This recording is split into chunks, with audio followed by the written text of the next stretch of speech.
नमस्कार साथियों, बदला प्लेटफॉर्म में आपका स्वागत है। एनसीईआरटी क्लास 7 लेसन नंबर 9 मृदा सोइल मिट्टी। हमें हमारे देश की मिट्टी बहुत प्रिय है। तो देखते हैं सोइल का फॉर्मेशन कैसे होता है। जो मिट्टी होती है सभी को मिट्टी नहीं कह सकते हैं। जैसे राजस्थान का जो पश्चिमी एरिया है जैसलमेर का, उसमें बालू के कण होते हैं, वो मिट्टी नहीं है। मिट्टी किसे कहते हैं? जिसमें उपजाऊपन होता है, जो फसल वगैरह के लिए यूज़फुल होती हैं, वो कहलाती है मिट्टी, मृदा, सोइल। अब सोइल का फॉर्मेशन कैसे होता है, किस प्रकार से मिट्टी बनी है? तो सबसे पहले चट्टानें थी, रॉक्स। इन चट्टानों पर जल की क्रिया हुई, वायु की क्रिया हुई, जो जलवायु है, क्लाइमेट, उन जलवायुवी परिस्थितियों की क्रिया हुई। तो ये जो चट्टानें थी वो छोटे छोटे टुकड़ों में टूट गई, चट्टानों के छोटे छोटे टुकड़े हो गए, जिसे कहते हैं वेदरिंग। मिट्टी बनने की पहली अवस्था ये थी। अब ये चट्टानों के जो छोटे छोटे टुकड़े थे, शेल के जो छोटे छोटे टुकड़े थे, यहाँ पर भी वापस जल की क्रिया हुई, वायु की क्रिया हुई, जो भी पेड़ पौधों के जीव जंतुओं के अवशिष्ट थे वो भी आकर के मिले यहाँ पर।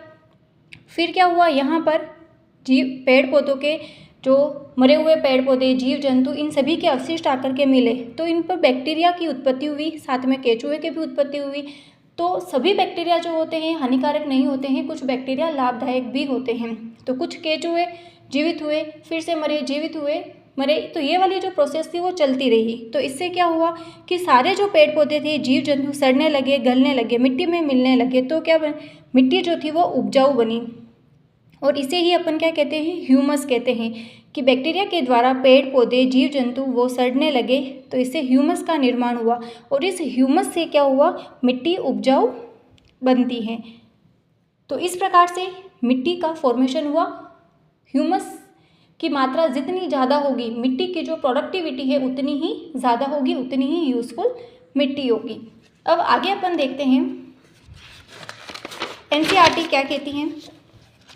जैसे सोइल का फॉर्मेशन, चट्टानों के कण थे और ये ह्यूमस का निर्माण था, ह्यूमस बन गया, इन दोनों से उपजाऊ मिट्टी का फॉर्मेशन हुआ। एनसीईआरटी कहती है शेल कण यानी कि चट्टानों के कण और ह्यूमस का मिश्रण कहलाता है मृदा। ह्यूमस, मृदा में उपस्थित सड़े गले जैव पदार्थ कहलाते हैं ह्यूमस। अपक्षय, वेदरिंग, अपन ने पहले ही पढ़ा है, पवन, जल और जलवायु की क्रिया से चट्टानों का जो टूटना होता है वेदरिंग कहलाता है।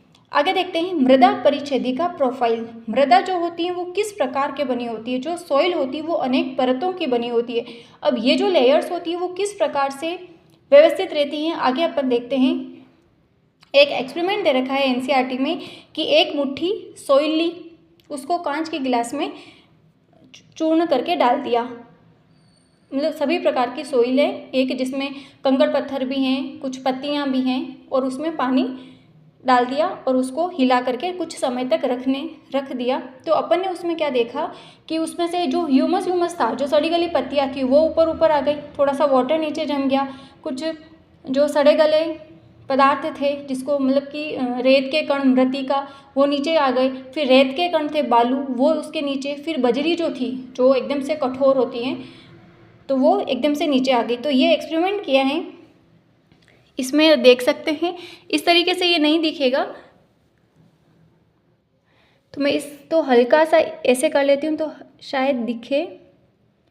ये इसकी लेयर्स, सबसे ऊपर क्या है, अभी ये स्ट्रेट दिखाई नहीं दे रहा है, बाकी बहुत अच्छे से जमा है। सबसे नीचे क्या है, बजरी है, उसके बीच में बालू, फिर उसके ऊपर एकदम से वाटर है। फिर ऊपर जो ये आपको पत्तियाँ दिख रही है, सड़ी गली पत्तियाँ, जिसे अपन कहते हैं ह्यूमस। ये मिक्स हो गया है, ये देखिए। वैसे बहुत इजी है, बस ऐसे ही दिखाया है। आगे देखते हैं मृदा परिच्छेदिका। ये जो लेयर्स बनी होती है मृदा की विभिन्न परत से गुजरती हुई, एक अपन हॉरिजॉन्टल काटते हैं, ऊर्ध्वाधर काट, जिसे कहते हैं प्रोफाइल। प्रत्येक परत जो होती है उसमें रंग, उसकी गहराई, उसका केमिकल कंपोजिशन जो होता है वो सभी अलग अलग होता है, इसे कहते हैं अपन प्रोफाइल। अब अगर अपन इसका हॉरिजॉन्टल कट करते हैं, किसी भी खड़ीन वगैरह का कट करते हैं, तो उसमें अपन क्या देखते हैं, सबसे ऊपर क्या होंगे, पेड़ पौधे होंगे। इन पेड़ पौधों के नीचे इनकी जड़ें होगी, उसको कहते हैं ए होरिजन। जस्ट उसके नीचे बी जोन होगा, तो वहाँ पर उसके कहते हैं बी होरिजन। थोड़े दूर होंगे जिसमें सरंध्र वगैरह प्रेजेंट होते हैं, पोर्स।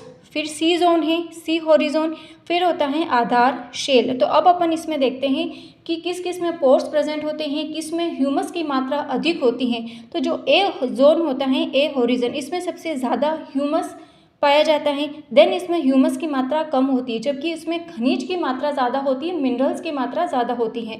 क्योंकि जब वर्षा होती है तो इसमें तो ह्यूमस रहेगा ए हॉरिजोन में, तो जो पानी होता है वो रिस रिस करके बी जोन में आता है। तो जो इस पानी के साथ में ये ह्यूमस की मात्रा भी थोड़ी थोड़ी लेके आता है। इसमें बी जोन में ह्यूमस का निर्माण नहीं होता है। और आधारशील जो बहुत ही कठोर होता है।